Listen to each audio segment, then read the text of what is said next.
بالله من الشیطان الرجیم. بسم الله الرحمن الرحیم.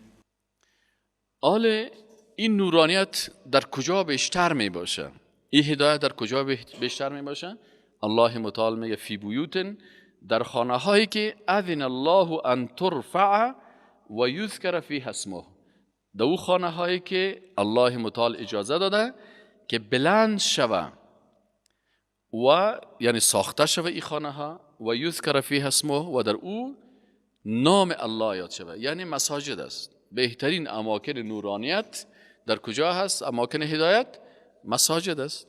چرا؟ اینجا مسجد که است عزت خدا داره، عظمت خدا داره، نسبت ازی به الله هست. الله برای مسجد یک عزت خاص داده و اگر در مسجد درس هدایت و قرآن باشه این تأثیرش بیشتر است نسبت به اماکن دیگه که قدسیت مسجد نداره. یسبح له فیها، که در این تسبیح میگن مردم بالغدو، در صبحگاهان والآصال و در شامگاهان. این کار کی میکنه؟ این عبادت ها و این نورانیت کی میگه؟ رجال، اشخاصی هستند که لا تلهیهم، اینا را مشغول نمیسازن، تجارتشان ولا بیع و نه هم خرید و فروششان عن ذکر الله، از یاد الله. یعنی بعضی اشخاص است که برای خود بانه میسازه، والله مثلا برای قرآن وقت ندارم، برای درس دین وقت ندارم، برای درس عقیده وقت ندارم، اینا برای هیچ چیزی وقت نداره. اما میگه نه، مسلمان های حقیقی است که اگر تجارت هم میکنن، در تجارت خود هم وقتی برای عبادت الله، وقتی برای فهم شریعت الله و وقتی برای فهم قرآن و سنت دارن، و همچنان اگر خرید و فروش دارن، کار دارن، لکن برای هم وقت میتن. این میگه اشخاصی هستن که بانه نمیکنن. حالا بسیاری کسا را وقتی شما دعوت بکنین که بیاین درس بخونین، برای فیلم وقت داره، برای سینما وقت داره، این دیگه به خیرات ها و به کل چیز وقت داره. به چی وقت نداره؟ به خواندن قرآن و سنت و درس عقیده. اینجا که باز نوبتش رسید باز میگه والله اصلا ما بسیار مصروف هستیم. الله متعال میگه نه، رجال، اصحاب رسول الله صلی الله علیه و سلم اشخاصی بودن که لا تلهیهم تجارت ولا بیع عن ذکر الله، که نه تجارت و نه هم خرید و فروش اینا را از تطبیق شریعت الله مانع نمیشه. حتی تجارتی که مانع نمازش میشد اما تجارت اعلام میکردن. کاری که تو را به نماز نمانه باید او کار اعلام بکنی، وظیفه‌ای که تو را به تطبیق شریعت نمانه باید اون وظیفه را ترک بکنی، کاری را بکنی در اونجا تو بتانی که ذکر الله و عبادت الله و شریعت الله را تطبیق بکنی. و اقام الصلاه و خواندن نماز و ایتاء زکات و دادن زکات. یخافون، این اشخاص چه قسم کسایی هستن؟ میگه کسایی هستن که یخافون، میترسن یوما، از روزی که تتقلب فیه القلوب والابصار، که در اون روز مضطرب میشن، حیران میباشن قلبها و چشمها.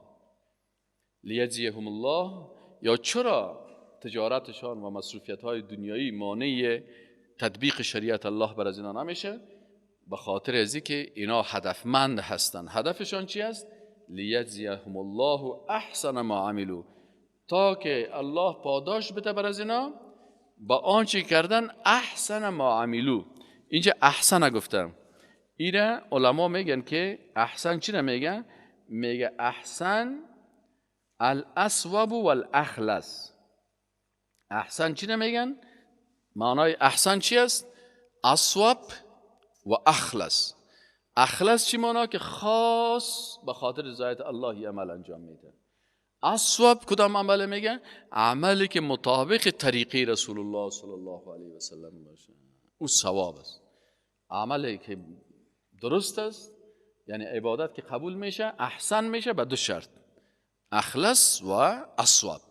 اخلص خاص به خاطر الله، لا اله الا الله، و اسواب که به طریقی کی باشه؟ محمد رسول الله صلی الله علیه و سلم. لیجزیهم الله، تا که الله اونا را پاداش بده احسن ما عملو، با آن عملی که احسن است، بسیار عالی هست، یعنی اسواب و اخلص است. ما عملو از آن چی که عمل کردن، و یزیدهم من فضله، باز الله متعال بر علاوه پاداش اعمال از اینا از فضل و کرم خود نعمتهای بیشتری الله بر از اینا نصیب میکنه. والله یرزق من یشاء بغیر حساب. الله متعال رزق میده هر کسی که بخواه، هر کسی را که بخواه بدون حساب. شما شاید بعضی مخلوقات تصور هم نکنین که او چه قسم غذای خود پیدا میکنه. یک عالم کلان بود گفت که من در اقتصاد بسیار علمیت و دانش داشتم. گفت تحقیق میکردم درباره اقتصاد انسان ها، اقتصاد حیوانات. گفت یک روز مرا بسیار با تشویش ساخت که یک مرغه که در بحر دیدم که در سر بحر زندگی میکنه، نولک داره، در سر نولش مثل پنسل و یک شاخ در سر بینیش است، یک تای دیگه هم در پایینش است. میگه من که دیدم این مرغ شنا هم کردن نمیتونه، در سر بحر هم زندگی میکنه، پس این غذای خود از کجا میکنه؟ اگر در بحر بره خو غرق میشه و در سر بحر هم چیز نیست. یگان درختکا زی درختکا هم هیچ چیز نیست. خیلی پرنده چی میخوره؟ گفت بالاخره ایران شدم، کامراهای سکیوریتی رو گفت نصب کردم، هر قدر از عقل خود فکر کردم نفهمیدم. این کامرا را که نصب کردم دیگر رو سوال میکنم که نهنگ وقتی که غذا میخوره، گفت برای من دو چیز عجیب بود. اولی شاخک در سر بینی ازی این چی به درد میخوره، بعد است مگه باشه قیچیش میکنه، میگم چی اضافی نول ازی را گرنگ کرده. اما میگه من وقتی که دیدم که نهنگ دان خود باز کرد بعد از غذا خوردن، ای که شکار میگیره باز تنفسش البته چی میشه دیگه، قدرت الله، بازی هم تو دان خدا باز میکنه، نفس کشیده میره طرف هوا. بازی مرغ گفت را سر میره دمی دان نهنگ میشینه، از بین دندانهای نهنگ هم توتیک‌های گوشت که است، این پرندگک غذایش است میخوره، روزیش دینمی است. و تا زمانی که این مرغک شیشته میده تا شاخک‌ها در دان نهنگ بند میشن، این دیگه که بخوای دان خدا بسته کنه، همین شاخک‌ها مانع ازی است که پس دان خدا بسته. تا وقتی که میگه شیشته نهنگ دیگه مجبور است دان خدا میقسم گرفته دیگه، باز خوب که غذا را خورد پرواز میکنه. غم روزی مخور، بر هم مزن اوراق دفتر را، که الله پر کند پیش از طفل پستان مادر را. هنوز طفل تولد نشده که شیرش الله متعال برش خلق کرده. والله یرزق، و الله رزق میده من یشاء، هر کسی را که بخواهد، بغیر حساب، بدون حساب. یعنی رزق الله کس حساب نداره، برای هر کس رزقش الله متعال میرسونه. والذین کفروا، الله متعال میگه که بعضی کسا میگه که همین کافران مؤسسات جور میکنن، مؤسسات خیری جور میکنن، مکتب جور میکنن، کارهای خوب میکنن. همین کافران اعمالشان چطور است؟ الله متعال میگه والذین کفروا، کسایی که کافر شدن، الله را قبول ندارن، شریعت الله را قبول ندارن. الله متعال میگه او که ما را قبول نداره، اعمالهم کسراب، اعمال از این کافران مثل سراب است. سراب چی هست؟ سراب شما اگر یگان وقتی در یگان دشت برین، اما تو بسیار که تشنه باشی، در این دشت در ساعتهای 12 بجه روز 11 بجه روز و تو فکر میگن که در این سرک پخته یا در این دشت یک جوی روان است، این را سراب میگن. وقتی که نزدیک میری هیچ چیز نیست. میگه کفار که است اعمالشون مثل اینمی سراب است، مثل سرابی هست که بقیعت در یک میدانی هموار داره، یک دشت معلوم میشه. یحسبه ظمآن، یحسبه گمان میکنه از ظمآن تشنه را میگه. انسان تشنه فکر میکنه که ما ان ولا یعنی او یافتم، یعنی جوی است. حتی اذا جاءه، اما حتی تا زمانی که اذا جاءه، وقتی که نزدیک ازی شوه، لم یجده شیئا، هیچ چیز نمی باشه. اونجا که رفت که دید هیچ چیز نیست. و وجد الله عنده، باز الله را به نزد خود میابه. فوفاه حسابه، باز الله حساب ازیره مکمل میگیره. یعنی کافرها اعمالشان مثل می سراب وارست، پیش خودشان خوب و زیاد معلوم میشه، پیش الله هیچ ارزش نداره. اما الله متعال به خاطر کفر و بیمانیشان اینا را محاسبه میکنه. والله سریع الحساب، الله بسیار سخت حساب گیرنده هست. دیگه مثال میگه اعمال کافرها، یک مثال دیگه هم بر ما بگوین. در یک مثال دوم که خوب دقیق تر بفهمیم، میگه یا مثال اعمال از این کافرها که ظلمات، مثل تاریکی هایی است که فی بحر لجی، در یک بحر بسیار عمیق باشه. یک شاه موجون، که بالای از یک موج دیگه هم را پوشانده باشه. من فوقه موجون، میگه یعنی اعمال از این مثل چی واره میشه؟ مثل یک چیز است که او را در بین تاریکی های سیاه در بین بحر باشه. بحران بسیار عمیق است، سر از او باز امواج باشه، من فوقه موج، بالای از او موج دیگه هم باشه، من فوقه سحاب، بالای از او ابر هم باشه، ظلمات بعضها فوق بعض، این تاریکی هاست یکی بالای دیگه. اذا اخرج یده، وقتی که خارج میکنن دست خدا، لم یکد یراها، میبینه که در دست از هیچ چیز نیست. در یک بحر دست میپرته که تاریکی و رنگارنگ است. این میخواد که از اونجا برای خود نیکی بکشه، دست خدا میکشه که هیچ چیز نیست. مثل که انسان همونطور ناقید میبینه او در بحر دستک زدن میره و تاریکی هاست، نه چیز را میبینه. اعمال از اینا علم تو پیش الله که هر قدر زحمت میکشن، بر از اینا الله متعال هیچ اجر نمیتن. و من لم یجعل الله له نورا، برای کسی که الله نگردانده باشه نور، روشنی، هدایت، فما له من نور، باز بر از او هیچ نوری نیست. الم ترى، آیا ندیدی ای رسول الله صلی الله علیه و سلم، یا ندیدی انسانی که تو قرآن میخوانی، ان الله، یقینا که الله متعال، یسبح له، با پاکی یاد میکند او را، عبادت میکنه او را، من فی السماوات والارض، آن مخلوقاتی که در آسمان ها هستند الله را با پاکی یاد میکنن، تسبیحش میگن، و آن مخلوقاتی که در زمین هستند، و الطیر، و او پرنده هایی که صافات، بالهای خدا گشاده هند، اینا هم در هوا تسبیح الله را میگن. کل قد علم صلاته، میگه تمام این مخلوقات میفهمه شکل دعا خواندن و تسبیحه و تسبیح گفتن خدا. حتی کل از این مخلوقات که شما فکر میکنین که اونا چیز رو نمیفهمه، کل از اونا دعا میکنن و تسبیح میگوین. والله علیم بما یفعلون، الله میگه بسیار عالم است به آن چیزی که اونا انجام میدن. ما انسان ها فکر میکنیم که تنها تسبیح و ذکر الله را ما میکنیم. الله متعال میگه تمام مخلوقات با الله تسبیح میکنن و الله را با بزرگیش یاد میکنن. ای که شما زبان از اونها را نمیفهمین، شما که گپشان نمیفهمین، این دیگه مشکل شما هست. ولله، اینجا توحید ربوبیت میگه و رد شرک در تصرف. الله متعال میگه ولله، و خاص برای الله هست، ملک السماوات والارض، مالکیت تصرف در آسمان ها و زمین. زمین الله حفظ میکنه، آسمان الله حفظ میکنه، کابل الله حفظ میکنه، مزار الله حفظ میکنه. امرای الله مالک متصرف نیست که به عوض از الله کارها را بکنه. و الی الله المصیر، و به سوی الله بازگشت است. علم ترى، آیا ندیدی ان الله، یقینا که الله متعال، یزجی سحابا، که در حرکت می آورد ابرها را، ثم یؤلف، باز اینا را تألیف و یک جای میکنه، بینه، در بینشان، ثم یجعله رکاما، باز ایره رکام میکنن، یعنی یک کوت بسیار کلام بزرگ میشن.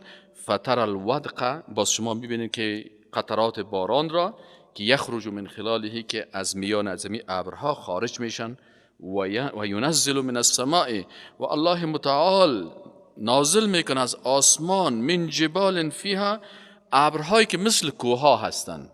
من جبال یعنی ابرهایی به شکل کوها، فیها که در این ابرهاست، من برد، از ژاله ها. یکی برد است، یکی برد. برد در زبان عربی سردی را میگه، برد جاله و ژاله که ما شما میگیم. فیصیب به من یشاء، پس میرساند تو الله متعال به هر کسی که بخواهد. و یصرفه عن من یشاء، و او را باز میداره از هر کسی که الله متعال بخواهد. یکاد سنا برقه یذهب بالابصار، نزدیک است که سنا برقه، روشنی برق از او، یذهب بالابصار، که چشمها را ببره. یقلب الله، این قدرت الله هست که تبدیل میکند اللیل و النهار، شب و روز را.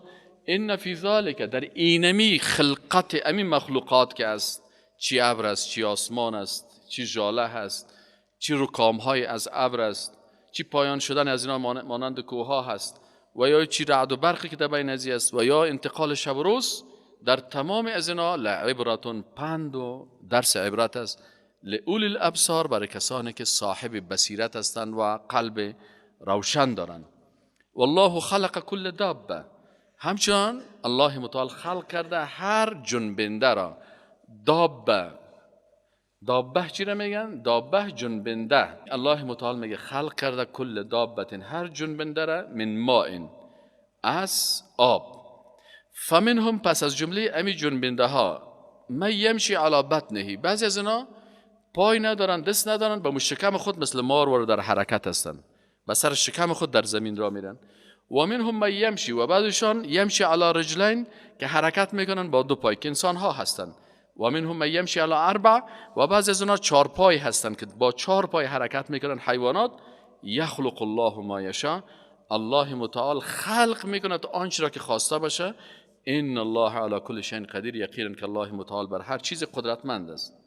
لقد انزلنا آیات مبینات، الله متعال میگه ما نازل کردیم دلایل قدرت خدا در وجود انسان ها، حیوانات، حشرات، زواحف که به شکم را میرن، آسمان، زمین، مخلوقاتی که در آسمان ها هست، سیارات و کهکشان ها، نظام طبیعت و تمام کائنات.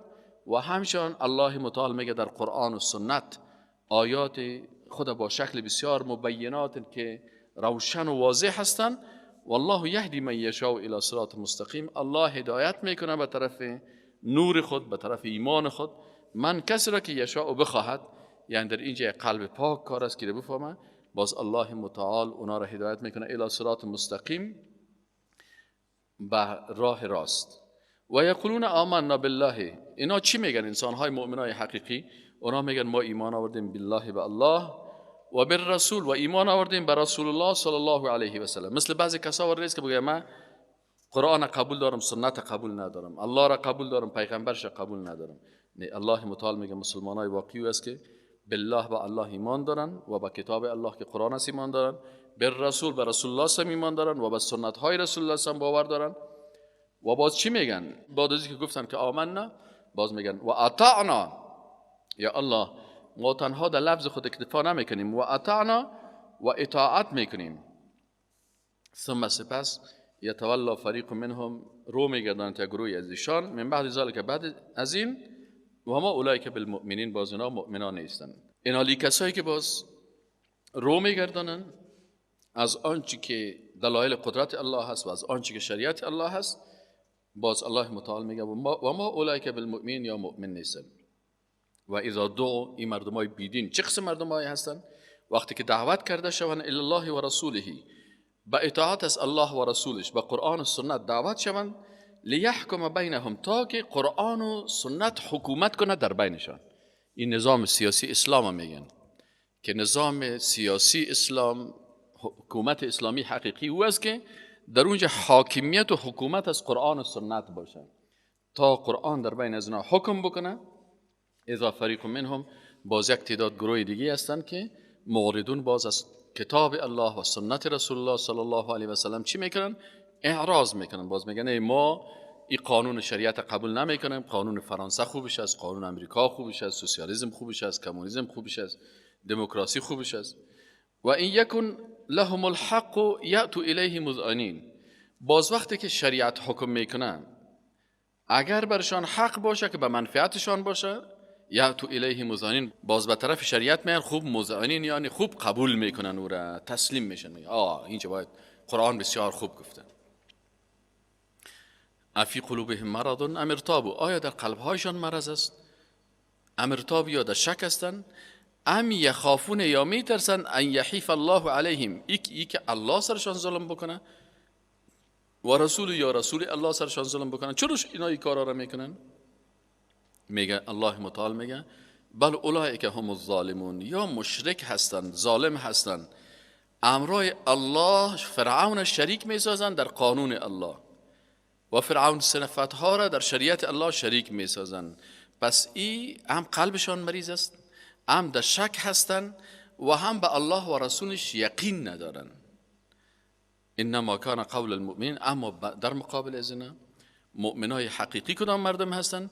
اذا دعوا الی الله و رسوله، وقتی که دعوت شوند به طرف الله و رسولش، لیحکم بینهم، تا الله و رسولش قرآن و سنت حکم بکنه، حکومت بکنه بینهم، در بینشان، ان یقولوا، یا میگن سمعنا، شنیدیم، و اطعنا، و اطاعت کردیم، ما امر الله را و رسولش شنیدیم و اطاعت میکنیم، و اولئک هم المفلحون، الله میگه اینی مردم باز کامیاب هستند. کسی که شریعت الله را رد میکنه او کامیاب نیست، او ظالمون است. در مقابل ظالمون مفلحون است. اونا مشرک هستند، اینا موحد هستند. و من یطع الله و رسوله، الله متعال میگه و هر کسی که اطاعت از الله و رسولش بکنه و یخشى الله و از الله بترسه و یتقه و تقوا بکنه فاولئک هم الفائزون، اینی مردمای فائز یعنی حاصل کننده جایزه هستند، کامیاب حقیقی. و اقسموا بالله جهد ایمانهم، مردمای بیدین همیشه قسم یاد میکنن، جهد ایمانهم بسیار به قسم های پخته. اق والله بالله برات میگن لئن امرتهم لا یخرجن، میگه که اگر باز ای رسول الله ما را امر بکنی به جهاد که براین، ما زود میبرایم. لا یخرجون قل لا تقسموا، بگو برشان ای رسول الله که قسم نخورین. طاعت معروفه، فرمانبرداری معروف آشکارا هست. آدمی که دیندار است از نمازش معلوم میشه، از روزش معلوم میشه، از پیروی از قرآن معلوم میشه، از پیروی از سنت معلوم میشه. با قسم خوردن نیست. انسان مطیع شناخته میشه، معروفتون ظاهر و آشکارا است. ان الله، یقین داشته باشین که الله خبیر با خبر است به ما تعملون، به آنچه که شما عمل میکنین. قل بگوی رسول الله صلی الله علیه و سلم بر از اینا اطیعوا الله و اطیعوا الرسول، شما اطاعت از الله بکنین با پیروی از قرآن، و اطیعوا الرسول و اطاعت از رسول الله صلی الله علیه و سلم بکنین با پیروی از سنت های رسول الله صلی الله علیه و سلم. فان تولوا، باز اگر اینا رو گشتاندن، فانما علیه ما حمل و علیکم ما حملتم، فانما پس یقینا که علیه بالای او هست، ما حمل جزا و پاداش آنچه که خودش بالای خود چی کرده حمل کرده، و علیکم و بالای شماست ما حملتم، آنچه که شما حمل کردین، آنچه که شما یقین کردین، آنچه که شما عبادت کردین. و این تطیعوه تهتدوا، اگر شما حقیقتا رسول الله صلی الله علیه و سلم اطاعت بکنین هدایت میشین. هدایت در پیروی از سنت رسول الله صلی الله علیه و سلم، در هدایت رسول الله که قرآن عظیم شان است. و ما علی الرسول الا البلاغ المبین، وظیفه پیغمبر نیست مگر تبلیغ، رساندن دین مبین به شکل واضح و آشکار. وعد الله الذين آمنوا، وعده کرد الله کسانی که ایمان آوردن منکم و عملوا الصالحات و اعمال صالحه کردن، لا یستخلفنهم فی الارض، که خلافت زمین بر شما میتن. برای کی؟ برای کسایی که واقعا ایمان و اعمال صالحه داشته باشن. کما استخلف الذين من قبلكم، مثل که خلیفه گشتانید، خلافت داد برای کسانی که قبل از شما بودن. برای خلفای راشدین چه قسم خلافت زمین داد؟ برای مسلمانای حقیقی چه قسم داد؟ چون اونا ایمان داشتن و اعمال صالحه حقیقی میکردن. من قبلهم، قبل ازشون. ولا یمکنن لهم دینهم الذی ارتضى لهم، باز یمکنن، باز امکانات میدهد و قوت میده الله لهم برایشان، دینهم، عمود دینی که الذی، و دینی که ارتضى لهم که الله برشان پسندیده، باز الله اونا را توانایی میتن که شریعت الله را تطبیق بکنن. ولا یبدلنهم، باز الله متعال تبدیل یا بدله و عوضی میته، من بعد خوفهم امنا، بعد از ترس الله براتان امنیت میته، به شرطی که شما مؤمنای حقیقی باشین، واقعا پیرو شریعت باشین و واقعا بخواین که شریعت الله سر شما تطبیق شود. یعبدوننی، باز اینی بنده هایی که مستحق هستند که الله متعال اونا را خلافت زمین در روی زمین برشان بده، اینا کسایی هستند که یعبدوننی به شکل درست عبادت مرا میکنن، در عبادت فکری، عبادت قلبی، عبادت زبانی، عبادت بدنی، عبادت مالی و عبادت قانونی. 6 قسم عبادت است. امی 6 قسم عبادت به شکل بسیار دقیق عبادت میکنن. لا یشرکون بشیئا، در امی 6 چیز کس را با ما شریک نمیسازن. نه فکر خود به مخلوق تسلیم میکنن، نه زبان خود به حمد مخلوق باز میکنن، نه قلب خود بر مخلوق میتن که توکل به او بکنن، نه قانون خود به دست مخلوق میتن که مخلوق برشان بسازن، و نه هم مال خود به دست مخلوق میتن که مخلوق دو هر قسم بخواد تصرف کنه، بلکه در کلش و توحید الله را مراعات میکنن. و من کفر بعد از ذلك، و کسی که کافر میشه بعد از این، فاولئک هم الفاسقون، این مردم فاسق هستن، یعنی خارج از طاعت الله هستن. و اقیموا الصلاة، شما اقامه نماز بکنین.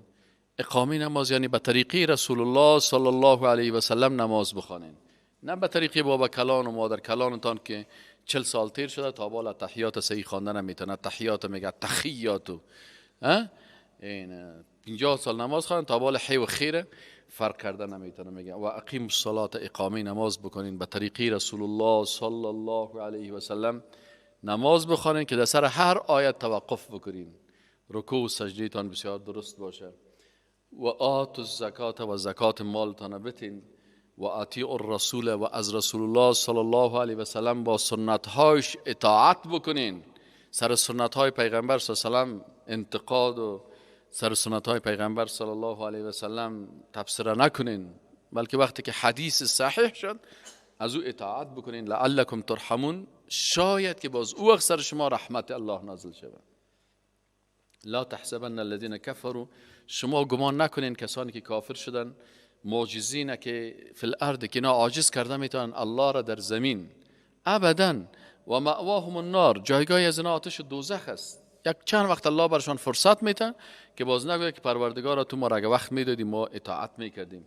والا بئس المصیر، و بازگشت از اینا بسیار به جای زشت است. یا ایها الذین آمنوا، یک نظام دیگی که به حساب نظام اخلاقی و نظام خانوادگی و فامیلی در نظام اخلاقی و اجتماعی اسلام است. در نظام اجتماعی اسلام الله متعال میگه یا ایها الذین آمنوا، ای کسانی که شما مؤمن هستین، لا یستأذنکم الذین ملکت ایمانکم، وقتی که در خانه شما داخل میشن، در اتاق شما داخل میشن، کسانی که حتی غلامای شما هستن اونا هم باید اجازه بگیرن، همونطور راست داخل نشن. والذین لم یبلغوا الحلم منکم، و کسایی که جوان نشد از شما اونا هم اجازه بگیرن. چه وقت؟ 3 مرات. اینایی که برشان اجازه هست در خانه داخل شون، لکن در اتاقهای خواب شما 3 مرتبه در روز باید، در 3 وقت حتما باید اینا اجازه بگیرن. کدام وقت است؟ من قبل صلات الفجر، پیش از نماز صبح، چون لباس انسان بسیاری کساست بدون لباس مثلا پیران خودم میکشه، پس اجازه نیست که حتی غلام و حتی طفل که به بلوغ نرسیده هست این هم باید در اتاق خواب که داخل میشه اجازه بگیرن. و حین تضعون ثیابکم من الظهیرة، و وقت دیگه که شما لباس هایتان میگذارین من الظهیرة، در نیمروز. مسلمانایی که مثلا در نیم روز خواب قیلوله میکنن، خود جمپر و پیران گپای خود بسیاری وقتا به خاطر گرمی میکشن، پس اجازه نیست که حتی اولادای نابالغ هم باید اجازه بگیرن. و غلام کارگر کس او هم باید اجازه بگیرن. و من بعد صلات العشاء، و بعد از نماز خفتن هم وقتی که در اتاقتان داخل میشه، چون این وقتایی است که انسان اکثرا لباس خود دور میکنه. 3 عورات، این 3 وقت عورت است، خلوت است. لکم، برای شما.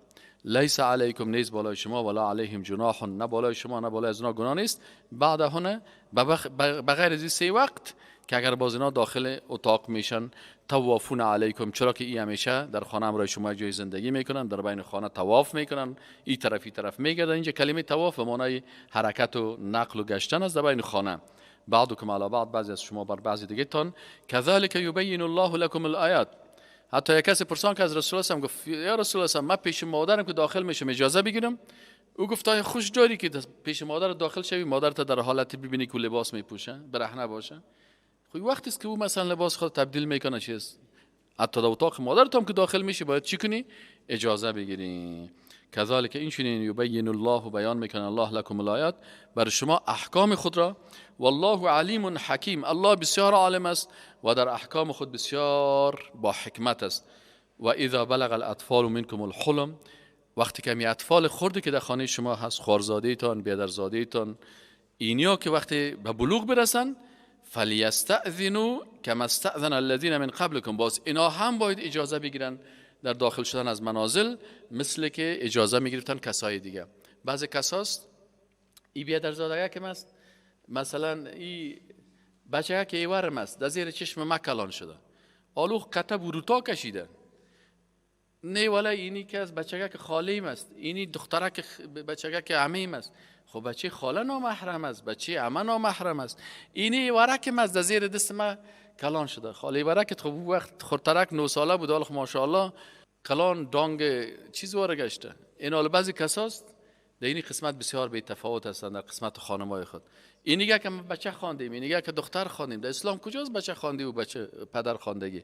الله متعال میگه اینمی اطفال که است وقتی که به بلوغ میرسن فلیستأذنوا، باید اینا هم اجازه بگیرن کما استأذن الذین من قبلکم، مثل که کسانی که قبل از زنا ذکر کرده بودن که اجازه بگیرن. تو نیست که یادگار وقتی می تا آمدن در آمدن خلاص. کذالک اینی قسم الله متعال میگه یبین الله، بیان میکنه الله لکم آیاته، بر شما آیات خود را، والله علیم حکیم، الله بسیار عالم و با حکمت است. والقواعد من النساء التي، بعضی زناست میگه بسیار پیچ سفید شده که نه خودش در قصه شویموی است و نه هم کس او را میگیره، یا چطور کنه؟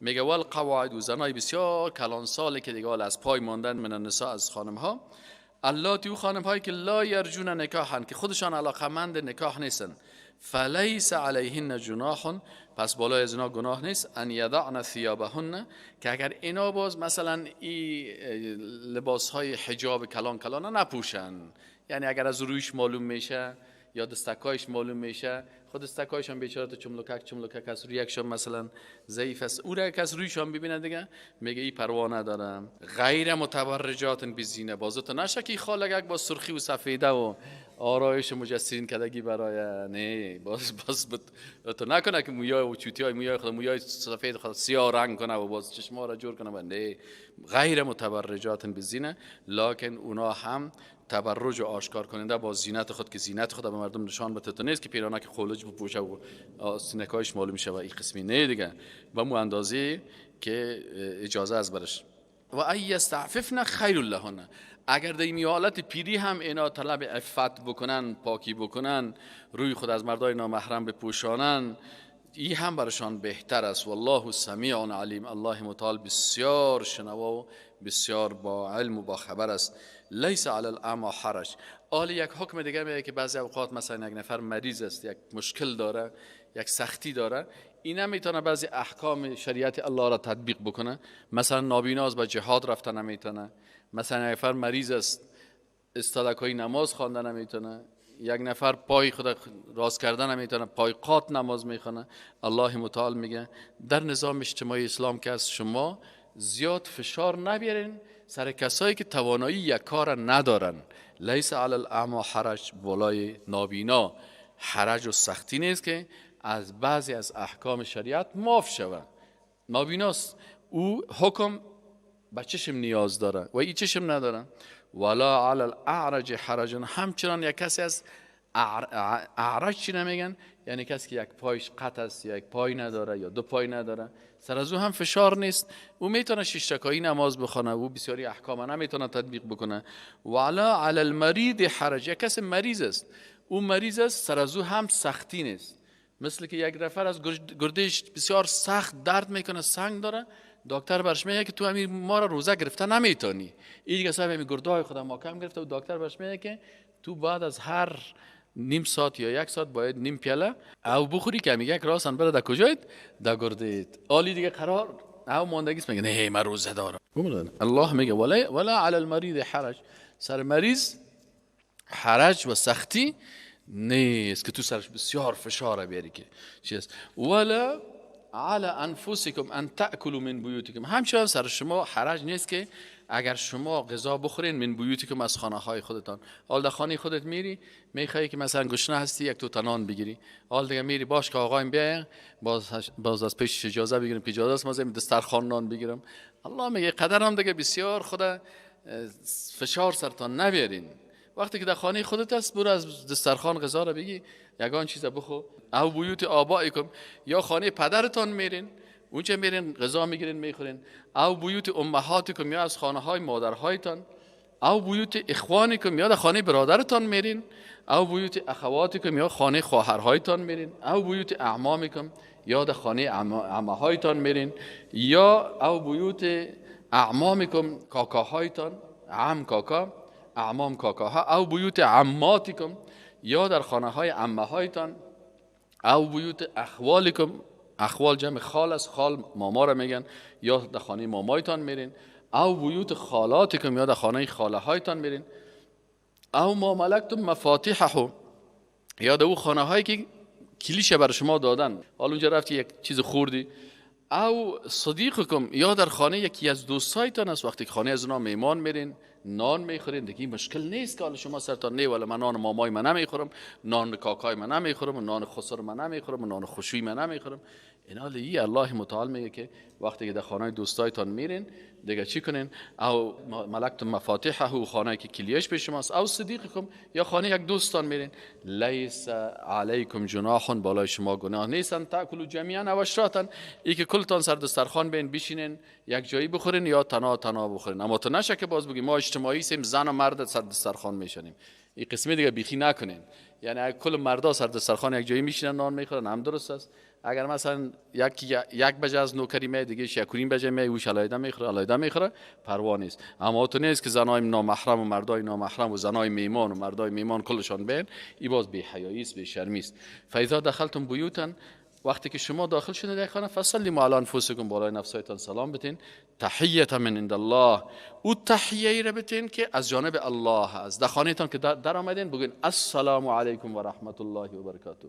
رسول الله صلی در خانه که داخل شدی به خواهرت، به مادرت، بر خانمت، اعضای فامیلت که هستن، پدرت، هر کسی که سلام بتی، بر تو هم برکت می باشه، بر از او هم.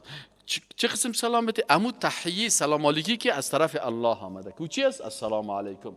او تو نیست که good morning و good evening و صبح بخیر، شام بخیر، الله حافظ، خدا حافظ، یا یک کیش در شریعت نیست.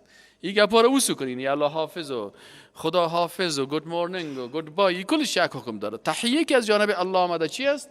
السلام علیکم و رحمت الله. داخل میشی و وقتی که مجلس ختم میکنی برشان میگه السلام علیکم و رحمت الله. الله متعال میگه تحیتا، این الله قید میکنه در نظام اخلاقی اسلام، نظام اجتماعی اسلام، که تحیت باید به مو شکل باشه که من عند الله باشه. از کجاست؟ از جانب الله است. مبارکتا طیبه، چقدر خوبش است. این السلام علیکم و رحمت الله با برکت است و طیبتا و پاک است، از جانب الله نازل شده. کذالک او مردم، الله اینی قسم یبین الله لکم الآیات، بیان میکنه بر شما آیات خدا، احکام خدا، احکام اجتماعی را، احکام سیاسی را در نظام سیاسی خدا، نظام اقتصادی الله، نظام اجتماعی الله، نظام اخلاقی خدا بیان میگه لعلکم تعقلون، شاید که شما از عقلتان کار بگیرین و این احکام بفهمین. انما المؤمنون الذين آمنوا، مؤمنای حقیقی کسایی هستند که ایمان به الله دارن و رسولی و ایمان به رسولش دارن. و اذا كانوا معه على امر جامع، و این مسلمان ها چی عادت دارن که یک ادب دیگه است در مجالس اسلامی.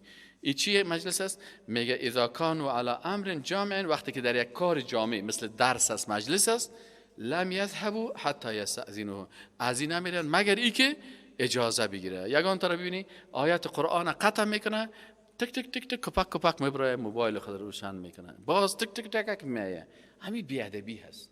داخل مجلس درای برای یک دقیقه بر تلفن، او برادر گل کو تلفن نکته، میگه وقتی که در مجلس که آمدی دیگه تا وقتی که باز میبره بدون اجازه از مجلس خارج نشو. این در مجلس رسول الله صلی الله علیه و صحابه که میشیشتن تا وقتی که بسیار سرشان فشار آمی بود، بعد از رسول الله اجازه میگفتن، رسول الله صلی الله علیه و اجازه میداد بفرمایید.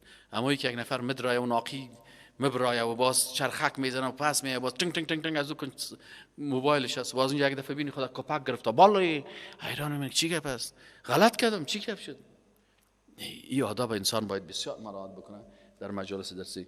ان الذين یقینا کسانی که یستأذنون که اجازه میگیرن تو را، اولئک الذين یؤمنون بالله، اینا سیکنین، میگه کسایی که اجازه میگیرن اینیا ایمان به الله دارن.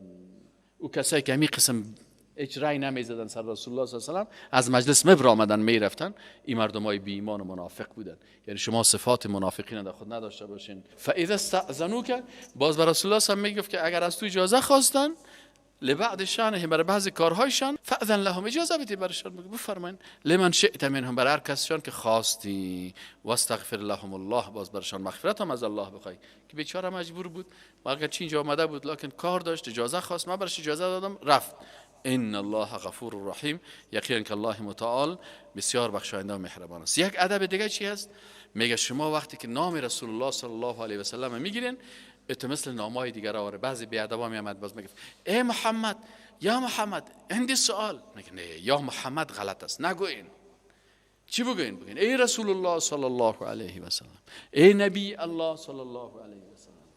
فهمیدی؟ یعنی میگه لا تجعلوا دعاء الرسول بینکم، لا تجعلوا، نگردانین دعا الرسول، صدا کردن پیغمبر را بینکم در میانتان، که دعاء بعضکم بعضا، مثل که صدا میکنه بعضی شما بعضی دیگه ایتانه، یکی دیگر صدا میکنه که او فلانی، او خالد، او احمد، او محمود.